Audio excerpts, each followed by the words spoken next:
లక్షలాది మంది భక్తులు ఎప్పుడెప్పుడా అని ఎదురు చూస్తున్న సమయం రానే వచ్చింది. మాఘశుద్ధ పున్నమి వెన్నెల్లో సమ్మక్క సారక్క దేవతలు గద్దలపై కొలువు తీరే గడియలు వచ్చేశాయి. మాఘశుద్ధ పున్నమి వెన్నెల్లో సమ్మక్క సారక్క దేవతలు గద్దలపై కొలువు తీరే గడియలు వచ్చేశాయి.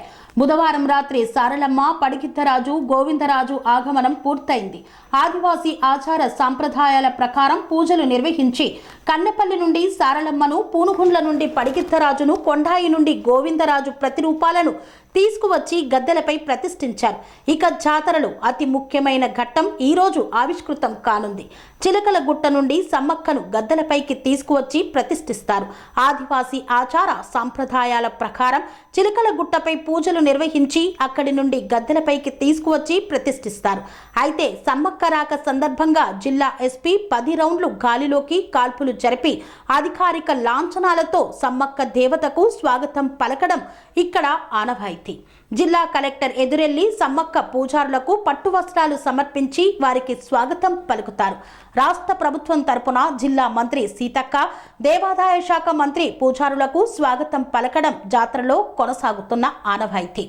సమ్మక్కను గద్దెలపైకి తీసుకురావడం కోసం 3 అంచెల పోలీసు భద్రతతో ప్రత్యేక రోప్ పార్టీని సిద్ధం చేశారు.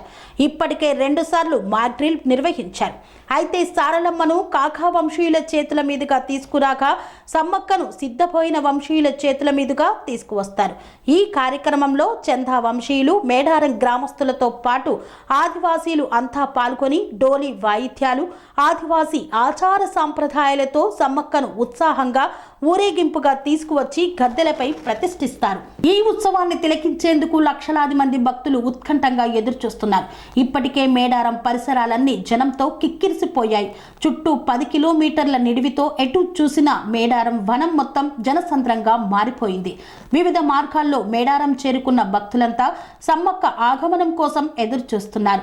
సమ్మక్క సారక్క, పడిగిద్దరాజు, గోవిందరాజు గద్దెలపై కొలువు తీరిన తర్వాత మొక్కులు చెల్లించుకొని తిరుగు ప్రయాణమవుతారు. సమ్మక్క ఆగమనం సందర్భంగా ఎలాంటి ఇబ్బందులు తలెత్తకుండా పోలీసులు పటిష్టమైన భద్రతా ఏర్పాట్లు చేశారు. స్థానిక మంత్రి, ఆదివాసీ బిడ్డ సీతక్క అన్ని తానే జాతర నిర్వహిస్తున్నారు. స్వామి బోధానంద గోసేవ ఆశ్రమం, సైతాపూర్. జ్యోతిష్యం, వాస్తుశాస్త్రం మన పూర్వీకులు మనకిచ్చిన వరం. దుర్గాదేవి, కాలభైరవ ఉపాసనతో వాక్సిద్ధి పొందిన శ్రీ శ్రీ బోధానందగిరి స్వామివారు మీకు ఎలాంటి సమస్యలున్నా, వాటిలో ముఖ్యంగా ధన నష్టం, ఆరోగ్య నష్టం, భార్యాభర్తల మధ్య గొడవలు, ప్రేమించుకున్న వారు దూరం అవడం, ఎన్ని సంబంధాలు వచ్చినా పెళ్లి ముడి పడకపోవడం, రోడ్డు ప్రమాదాలు, అప్పుల బాధలు, వ్యవసాయంలో నష్టాలు, పెద్దల మాట పిల్లలు వినకపోవడం, ఆరోగ్య శాంతి, గృహశాంతి, మనశ్శాంతి లేకపోవడం, ఇలాంటి సమస్యలు ఉన్నట్లయితే ఒక్కసారి స్వామీజీని కలవండి. మీ సమస్యలకు తగిన పరిష్కారాన్ని పొందండి. అంతేకాక అన్ని రకాల వ్యాధులకు గోపంచకవ్య మరియు మూలికా వైద్యం చేయబడును. నమ్మకంతో రండి, ఆయురారోగ్యాలతో వర్ధిల్లండి. మా అడ్రస్ స్వామి బోధానంద గోసేవ ఆశ్రమం, సైతాపూర్, వీరభద్రస్వామి గుడి దగ్గర, యాదగిరిగుట్ట. సంప్రదించవలసిన నెంబర్ 9849213754 మరియు 9618034138.